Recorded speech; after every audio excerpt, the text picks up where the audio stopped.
बॉलीवुड के वो एक्टर हैं जो अपनी एक्टिंग से हर दर्शक के दिलों पर राज करते हैं। जी हाँ, मैं बात कर रहा हूँ सौरभ शुक्ला के बारे में, जो कि अभी हाल ही आई रिलीज हुई फिल्म रेड 2 को लेकर चर्चाओं में है। तो सौरभ जी, कैसे हैं आप? मैं अच्छा हूँ, बहुत खुश हूँ। आप सबसे बताइए। पहले तो मैंने जो आपके बारे में कहा कि आप अपनी एक्टिंग से दर्शकों के दिलों पर राज करते हैं, ये सही कहा ना मैंने? कितना सहमत हैं आप? मुझे मालूम नहीं, लोग प्यार करते हैं इतना मुझे मालूम है। मैं राज करता हूँ कि नहीं करता हूँ, राजपाट में मेरा वैसे भी शौक ज्यादा है नहीं। लेकिन हाँ, लोग बहुत प्यार करते हैं और मुझे अच्छा लगता है कि लोगों को मेरा काम पसंद आता है। आपकी जो फिल्म रिलीज हुई है रेड 2, एक नया रिकॉर्ड बनाने की तरफ रुख कर रही है। इस बारे में आप क्या कहना चाहेंगे? दर्शक आपको भी काफी पसंद कर रहे हैं। मैं बहुत खुश हूँ। रेड वन जो थी, जो रेड के नाम से थी, हम्म। वो बहुत बड़ी हिट हुई थी। हम्म। और मैं उसमें मुख्य किरदारों में एक था। दो हाँ। मुख्य किरदार थे, अमय पटनायक और राजा जी। हम्म। तो ऑब्वियसली मेरे लिए बहुत अहम फिल्म है रेड, मेरे करियर में। हम्म। और बहुत उसमें सराहना मिली। हम्म। और रेड टू जो है बहुत अच्छी फ्रेंचाइजी, पहले से ही हमें मालूम था कि बहुत अच्छी फ्रेंचाइजी है। हम्म। लेकिन मुझे खुशी सबसे ज्यादा इस बात की है हम्म। कि इसके निर्माताओं ने रेड टू में हम्म। राजा जी का कैरेक्टर वो वापस लेके आए। हम्म। बहुत खूबसूरती से लेके आए। हम्म। और ऑडियंस को भी अच्छा लग रहा है क्योंकि there is a remembrance of red one. Hmm. Saurabh ji, आप अब कोई सी भी फिल्म या सीरीज आप साइन करते हैं तो आप क्या देख कर करते हैं? या तो आप अपना किरदार देखते हैं, या तो आप प्रोडक्शन हाउस देखते हैं, या तो तीसरी सबसे बड़ी चीज लक्ष्मी जी, मेरे कहने का मतलब पैसा। क्या देख के आप प्रोजेक्ट साइन करते हैं? देखिए, कोई एक चीज से नहीं होता है। सभी चीजों को बैलेंस किया जाता है, जिसमें कि पहली सबसे इंपॉर्टेंट चीज ये होती है कि भाई कहानी क्या है। हम्म। क्या कहानी इंटरेस्टिंग है, एक बात। हम्म। और उसी के साथ साथ जुड़ा होता है कि उसको बनाने वाला क्या इंटरेस्टिंग है। हम्म। क्योंकि कई बार बहुत सिंपल सी कहानियां जो हैं, वो हम्म। कुछ बहुत अच्छा बनाने वाला जो है बहुत मजेदार तरीके से जो उस फिल्म को हम्म। कहता है। हम्म। तो सबसे इंपॉर्टेंट बात ये होती है, देन ऑब्वियसली देखा जाता है कि हम्म। कौन सा प्रोडक्शन हाउस जो है वो हम्म। उसको बैकअप कर रहा है, बैक कर रहा है, हम्म। जिसकी वजह से फिल्म जो है अपने उस मकाम तक पहुंच पाए हम्म। जिसके लिए कोशिश की गई है। हम्म। और तीसरा, वो हम सभी जानते हैं, धन लक्ष्मी जो है वो सभी देखते हैं, है जी। ना। ये जरूर होता है कि धन लक्ष्मी से आप शुरू नहीं करते। शुरू आप वहां से करते हैं, कहानियों से, क्योंकि ये जो हमारा फील्ड है ये कहानियों का फील्ड है। हम्म। तो कहानी से शुरू करते हैं, कहानी कहने वालों से शुरू करते हैं, कहानी को सपोर्ट करने वालों को, और अंत में जो है फिर आप धन पे।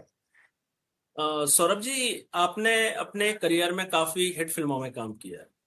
तो जी। कभी आपके साथ ऐसा हुआ है कि आपने किसी कारण से कोई फिल्म रिजेक्ट की हो और आगे चल के वो फिल्म सुपर हिट हुई हो, या तो वो किरदार हिट हुआ हो जो आपने छोड़ा है? तो ऐसा अक्सर होता है। ये मेरे ही साथ नहीं, ये सबके साथ वो कौन होता सी है। फिल्म है? वो कौन सी फिल्म है? आप अभी वो बता सकते नाम हैं? ले, नहीं नहीं, वो नाम लेके कोई मतलब नहीं है। ऐसी कई फिल्में होती हैं। करियर में देखा जाए तो बहुत सारी फिल्में ऐसे होती हैं, और जरूरी नहीं होता है कि आप उसको इस बात पे मना कर दें कि आपका कहना चाहिए कि जो क्रिएटिव डिफरेंसेस हैं उसकी वजह से मना कर दें। ऐसा हमेशा नहीं होता है। कभी कभी ऐसा होता है, बहुत खूबसूरत फिल्म आपके हाथ आती है, आप करना चाहते हैं, मगर उससे पहले आप कमिट कर चुके हैं। जी।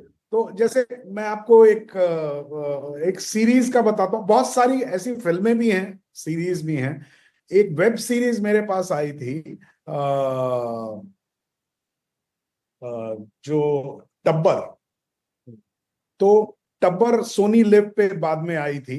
और टब्बर की कहानी मुझे जो है वो बताई गई।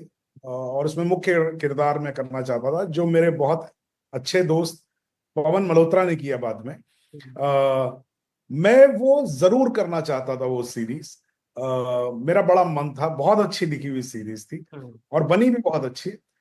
लेकिन जिस वक्त में वो सीरीज शूट होने जा रही थी, उस वक्त मैं ऑलरेडी एक बड़ा प्रोजेक्ट साइन कर चुका था, जो जो अपने आप में बहुत बड़ा हिट हुआ, दहन करके एक जी हॉटस्टार पे आया था। जी जी जी जी। तो तब मैं दहन की शूटिंग कर रहा था।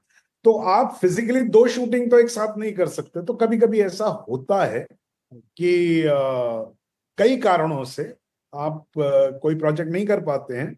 लेकिन मेरे ख्याल से मैं मलाल नहीं रखता किसी चीज का। जो आपकी किस्मत में है, जो होना है, आप करते जाइए। आपका काम है कर्म करना, आप करते जाइए, है ना। जो छूटा या जो मिला, उस पे ज्यादा समय व्यतीत न करें तो बेहतर रहेगा। तो सौरभ जी, आप काफी सीनियर एक्टर हैं, तो अभी भी जब आप कोई फिल्म या सीरीज करते हैं, तो आपको डायरेक्ट अप्रोच किया जाता है कि कास्टिंग प्रोसेस भी रहती है, ऑडिशन वो आपको देना पड़ता है अभी भी? नहीं नहीं, मुझे कास्टिंग तो अभी तक देने की, मतलब स्क्रीन टेस्ट देने की अभी तक जरूरत पड़ी नहीं है। हालांकि हॉलीवुड में तो चलन है, उनके यहाँ का सिस्टम है, उनके यहाँ बड़े बड़े स्टार भी देते हैं। उसमें कोई दिक्कत नहीं है। लेकिन मुझे अभी तक ऐसी जरूरत नहीं पड़ी। हाँ, लेकिन क्योंकि अब हमारे यहाँ कास्टिंग का जो चलन है हम्म। वो कास्टिंग डायरेक्टर के थ्रू होता है, तो कई बार कास्टिंग डायरेक्टर्स जो हैं वो अप्रोच करते हैं मुझे, और फिर हम उसको करते हैं। ये आजकल सिस्टम है। सौरभ जी, आपके मन में ये विचार कैसे आए कि हम एक्टिंग की तरफ रुख करें? क्योंकि हमेशा से अभी तक ये एक माइंड सेट है कि जिसको सुपरस्टार बनना है उसकी 6 फीट हाइट होना चाहिए, 6 एब्स होने चाहिए। अभी तक ये मानसिकता लोगों की चलती है, ये लोग इस पे ही ध्यान दे रहे हैं आजकल के एक्टर्स। तो देखिए, अब जिसको जिसको जिस चीज पे ध्यान देना होता है वो उस चीज पे ही ध्यान देता है, और उसमें समय का कोई वो नहीं है।